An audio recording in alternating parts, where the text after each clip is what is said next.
Good morning, everyone. In our previous video, we have discussed about the text of the chapter, The Story of an Hour, along with the references and figures of speech.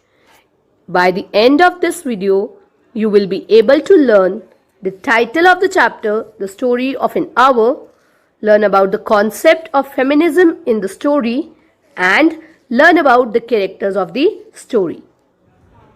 Let us quickly read out the title. The title of the story of an hour, is significant as it reveals the life-changing events that can take place in such a short period of time. What short period of time? The period of an hour. Chopin, that is the writer. Chopin explores the entire range of Mrs. Mallard's emotions, anxieties, and psyche from the moment she hears of her husband's death to his eventual reappearance. Now, children, the story of an hour shows that the knowledge conveyed in a second can sometimes change everything. The title of the story is quite appropriate as all the events described in the story, that is, from the moment Mrs. Mallard hears about her husband's death to his eventual reappearance, take place within the short span of an hour.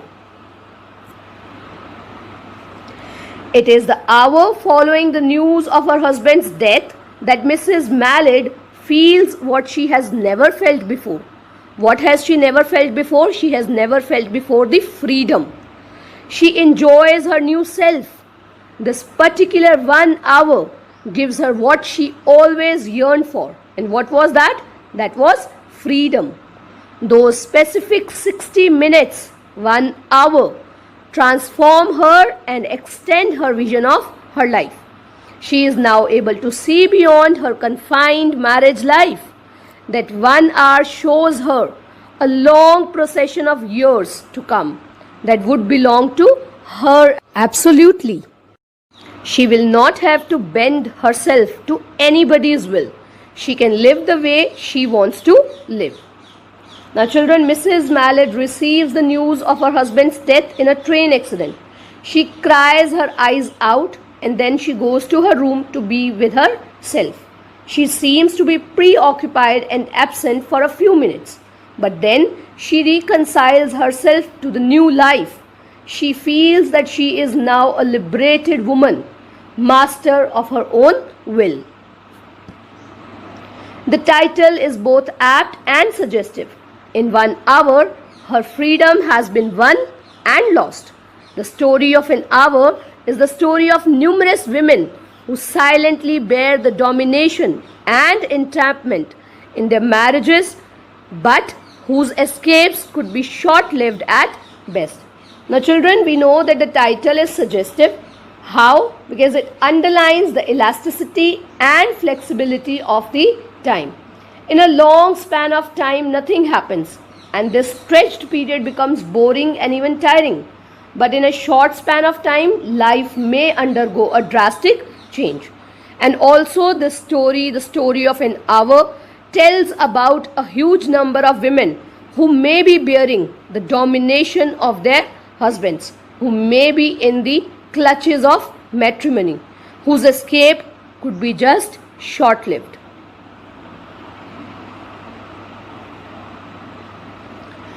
In 1 hour, Mrs. Mallard learns to carry herself unwittingly like a goddess of victory, and at the end of the same hour, her hopes are shattered with her husband's return. She is again a subservient wife who is under the control of her husband. The 1 hour thus becomes most important time in her life, as it not only builds her dreams, gives her freedom, makes her feel ecstatic, but renders her devastated. Her husband's return destroys her dreams and finally kills her. So, children, the supposed death of Mr. Mallard causes the real death of his wife. And in that brief period, we also realize how transitory human relationships are. Mrs. Mallard begins to envisage a period of total freedom for her in the absence of her husband. But This visionary period soon comes to an end. The dead husband comes suddenly before her, like a ghost, and she is no more. This shock is too much for her weak heart. So, the title connected with the main theme of the story is both apt as well as suggestive.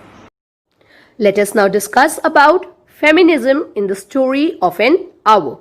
Now, children, what actually is feminism? It is an advocacy of female rights. In most of our feminist writings, there is a direct and loud assault on, or at least a protest against, the patriarchal system in which women are deliberately subordinated to men. Now, what is the meaning of assault? It means a violent attack. What is the meaning of patriarchal? It means a society or a system of society which is controlled by men. So, in most of the feminist writings, the author or the authoress talks about the patriarchal society, that is a society which is controlled by men, under which the women are subordinated to men. They are given less rights or no rights at all. In such works, the woman often emerges to be a rebel against her exploitation, harassment, and suppression in order to seek freedom, equality, and individuality. So, what is exploitation? Ill treatment. Suppression is subduing. So, in most of the feminist writings, the woman who is often subjected to be subdued rebels against her exploitation, that is her ill treatment. She fights for her freedom, equality, and individuality. Now, Kate Chopin, who is the author of the Story of an Hour, is not a feminist writer, as she wrote in period when feminism was not even heard of. So, this means the Story of an Hour written by Kate Chopin was not written as a story which will tell you of feminism, but her works show that she was concerned about women's plight in the existing social setup which was essentially male dominated. Now, she herself was not in a period when feminism was famous, but her works, her stories, her writings did show about the women's plight in male dominated society. The Story of an Hour gives enough clues to the fact that Mrs. Mallard is a victim of the prevalent social norms and values. That means she was living under the society which followed the patriarchal rule. She feels oppressed, stifled, and miserable about her married life. That means she was controlled by her husband. That is the reason why she felt oppressed. She was suffocated and she felt miserable in her married life. That is why when the news of the death of her husband comes, her first reaction is shedding tears in wild abandonment in her sister's arm. She goes back to her room where she experiences something she has never imagined. Now, the main character, that is Mrs. Mallard, is not paralyzed by the news as any other woman of that time would be. She understands the news immediately. Her ability to accept her husband's death foreshadows her eventual reaction to the news. Her true feelings are portrayed through this. She actually wanted to get freedom from this marital life. It is the sensation of being free from the clutches of her husband. The view outside her window seen by her is suggestive of freshness and freedom. So when she goes upstairs, she gets some intelligence. What is that intelligence? It is the sensation of being free from her husband, from her marital life. And the view which she sees outside is of freshness and freedom. The picture outside the window is full of life. It is springtime, and we all know spring is symbolic of new life. The delicious breath of rain was in the air. In the street below, a peddler was crying his wares. The notes of a distant song which someone was singing reached her faintly. and countless sparrows were twittering in the eaves. Now she could see in the open square before her house the tree tops were quivering. She could smell the petrichor of rain in the air. Now children, rain itself is symbolic of new life. It rejuvenates life like it rejuvenates trees. A peddler was shouting for his wares to be sold. She could also hear a song being sung at a distance. She could not hear it clearly, but yes, she could hear it faintly. She could also hear the twittering of the birds, the countless sparrows which were twittering in the eaves. So all this shows that the picture outside the window was of life, bustling life, was of freedom and freshness. Then she thinks of her future. She exults, though somewhat badly thinking, free body and soul free. She gets excited about her new life without her husband. She breathes a quick prayer that life may be long. Only yesterday she had thought with a shudder that life might be long. She knows that she will weep on seeing her husband's dead face, the face that had never looked save with love upon her. She feels that she loved him, but sometimes. Now children, what is the meaning of exults? It means rejoices or gets happy. What is the meaning of thought with a shudder? This means she trembled. Now when she thinks about the future life, she gets very happy. Through the open window, she has received the sense of freedom. She is actually going to enjoy her life. She is full of excitement about her coming life. Her imagination is running wild, thinking about all the days which are going to be hers. She now wants to have a long life, whereas only yesterday she was trembled or she's scared of the fact that such life controlled by her husband might be long. And then she says, yes, she will feel bad when she will look at the dead face of her husband, the face which has always looked at her just with love. But then she has loved him only sometimes. The new life without him would be such in which she would live only for herself. This type of vision clearly shows that she has been unhappy about her married life. Her vision of free life without an oppressing husband, when suddenly gets smashed with the sudden appearance of her dead husband, causes her instant death. Now children, she has imagined a life in which she would not have to live for anyone. She would be living only for herself. So this sort of vision actually tells us that she was very unhappy in her life about the control her husband may have on her.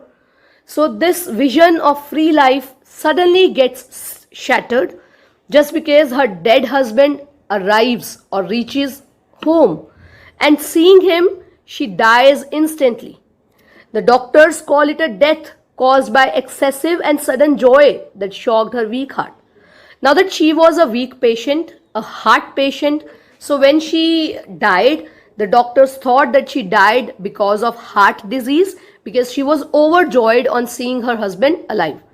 Whereas the true feelings of hers are only known to the readers, who know that she was not happy, but she was upset. She could not take that shock that she would again have to live a life where she would be controlled by her husband. Thus the story reveals the true feelings of a married woman on the supposed death of her husband. There is some feminist touch in the whole situation.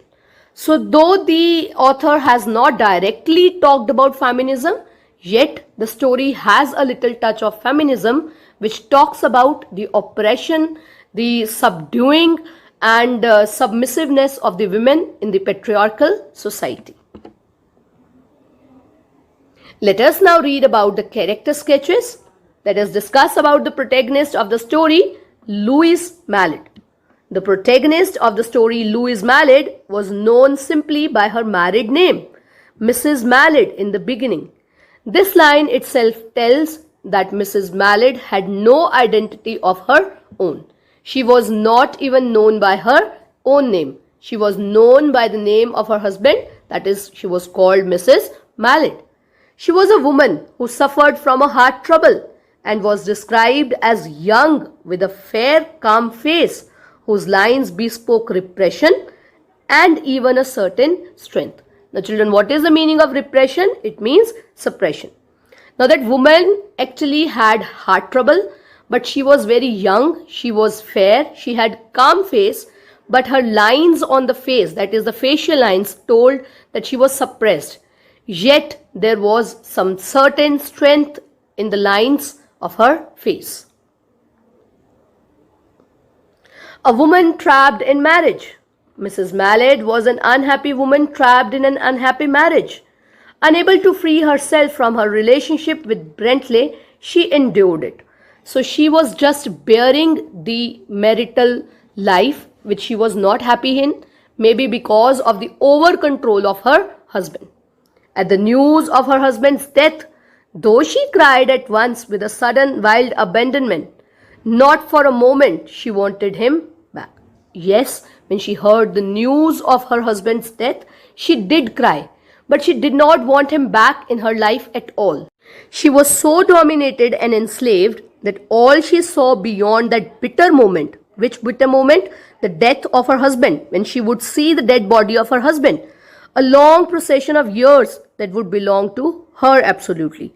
Now, yes, it would be a bitter moment when she would be seeing her husband's dead body. But after that, there is just going to be years of happiness, years of freedom.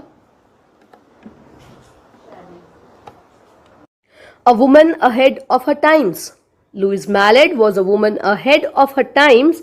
19th century women were expected to be submissive, docile, and weak. Now, children, what is the meaning of docile? It means dutiful or passive. Now, this lady, Louise Mallard, was not like any other 19th century woman who would be crying at the death of her husband.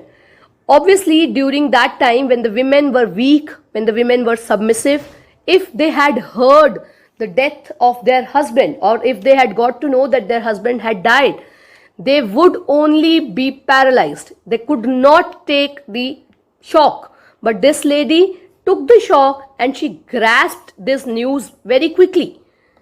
The news of her husband's death, according to conventions, should have paralyzed her. But she wept at once with sudden wild abandonment in her sister's arms. She opened and spread her arms out to free days in welcome. Now she quickly got over the shock of her husband's death, and then she welcomed the new life which will be of freedom. So that shows that she was a woman ahead of her time.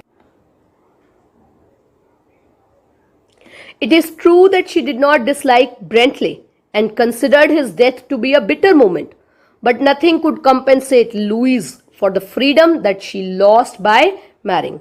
Now, she did not dislike Bentley, for Bentley had always looked at her with love. But she also could not restrain her freedom. She wanted to have the freedom which was curtailed because of her marriage. No matter how kind Bentley must have been, he had still imposed his will on his wife. Whether it was a kind or it was a cruel will, but he did have imposed it on his wife. Hence, Bentley's death is not tragic to her because it gave her back her lost freedom. Though she felt her husband's death like a bitter moment, but it also gave her her lost freedom. She therefore emerges from the room like a goddess of victory, with a feverish triumph in her eyes. She had won back her individuality and freedom. From now on, after her husband's death, she'll have her individuality. She'll have her freedom. She will be called Louise, but not Mrs. Mallard. That is the reason why she comes out of her room like a goddess of victory, and she has a certain sense of triumph in her eyes. A strong and self-asserting woman. The author identifies Mrs. Mallard's strong self only with the news of her husband's death. When she learned of Bentley's death, She became Louise, a woman aware of her own desires, enjoying the prospect of being free from the confines of marriage. So Louise only gets to know about her own individuality, or she gets the sense of self-assertion when Bentley dies.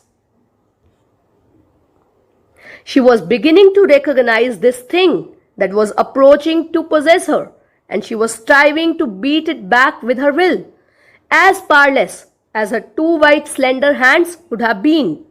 So when she got this sense, this intelligence of freedom, when it was coming to her, she was not ready to accept it. She tried to beat it, but she couldn't. As powerless did she feel as her two little white slender hands would have been. When she abandoned herself, a little whispered word escaped her slightly parted lips. She said it over and over under her breath. Free, free, free. So these lines, children, tell us that when she had stopped beating that feeling of freedom coming to her, she accepted that freedom. She then started saying the words free, free, free over and over, for she was telling her that she had now become free of a life which she was not liking, the marital life which she was not liking. Louise dies of a joy that kills when her husband reappears. Her character represents feminine individuality. She is a strong-willed, independent woman, excited at the prospect of beginning her life again after the reported demise of her husband. So all in all, this character, Louise Mallard, tells us that she was a strong-willed, independent woman who wanted to start a new life after the sudden demise is death of her husband. She was a woman who represents feminine individuality. Though everybody thought that it was the joy that killed her, yet nobody knew it was not the joy, but it was the sorrow that she would again have to live a submissive life that killed her. Let us discuss the next character of the story, Josephine. Josephine was Mrs. Mallard's sister who broke her the news of her husband's death. She was a caring sister who wanted to protect Louise from any unpleasant shock and thus told her about Bentley's death in a veiled manner. Now Josephine is another character. She is Mrs. Mallard's sister who told her about her husband's death. As she was very caring and she knew that her sister suffered from heart disease, she did not tell the news immediately. She broke the news to her in bits and pieces, in a very veiled manner, in a hidden manner. She was worried when her sister locked herself in the room. She went on her knees, put her lips to the keyhole, and requested her sister to come out of the room. This shows her love and concern for her sister. So it was Josephine who kept on continuously telling Louise to open the door. She knew that such a news could hurt her. She was a heart patient and she could suffer a big heart attack if she gets to know about her husband's death. That is the reason why she gave the news in a very hidden manner, and after that she kept on requesting her to come out and be with her. This shows that she was a very loving and concerned sister. Let us discuss about the last character, that is Bentley Mallard. Bentley Mallard was Louise Mallard's husband, whose death was pronounced by Josephine in the beginning of the story. Bentley appeared in person only at the end of the story, but Louise's newfound freedom reflects that he confined her to such an extent that only his death could have filled her with life. Though Bentley Mallard is not physically present throughout the story, but the way Mrs. Mallard reacts shows that he is a very dominant person. He controls his wife. Maybe out of love, he forces his will on her, but he does control her. And he controls his wife to such an extent that she feels that she can only survive or live after Bentley dies. So children, that is all about the characters and the use of feminism in the story along with the title. Now for your homework, you will do question number 1C. Do you think that the short story by Kate Chopin, Story of an Hour, is symbolic of modern feminism? Give reasons to support your answer. Thank you.